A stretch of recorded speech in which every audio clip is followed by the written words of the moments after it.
नमस्कार मित्रों, मारी चेनल में तमारुं स्वागत है। मित्रों, મહીસાગરના બાલાસિનોર ફગવા જગતનાકા પાસે ત્રિપલ અકસ્માત સર્જાયો હતો, જેમાં 2 લોકોના કમકમાટી ભર્યા મોત નીપજ્યા છે, જ્યારે ઘાયલ લોકોને સારવાર માટે હોસ્પિટલ ખસેડવામાં આવ્યા છે।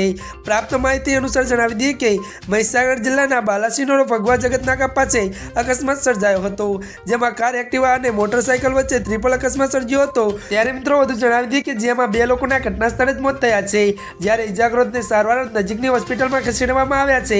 2 મૃત્યુ પૈકી એક મહિલા વીરપુર પોલીસ સ્ટેશનમાં કોન્સ્ટેબલ તરીકે ફરજ બજાવતા હતા। ત્યારે મળતી માહિતી અનુસાર તમને મિત્રો એ પણ જણાવી દઈએ કે આ અકસ્માત પગલે ઘટના સ્થળે લોકોના ટોળું એકઠા થઈ ગયું હતું। બીજી તરફ આ બનાવની જાણ થતાં જ પોલીસની ટીમ પણ ઘટના સ્થળે પહોંચી આગળની કાર્યવાહી હાથ ધરી હતી। જી હા મિત્રો, અત્યારની આ સૌથી મોટી અને દુઃખદ ખબર સામે આવી રહી છે। ત્યારે મિત્રો આજના માટે આટલું જ। અમારી ચેનલમાં નવા હોય તો અમારી ચેનલને મિત્રો લાઈક, શેર અને સબસ્ક્રાઇબ કરી દેજો। ધન્યવાદ।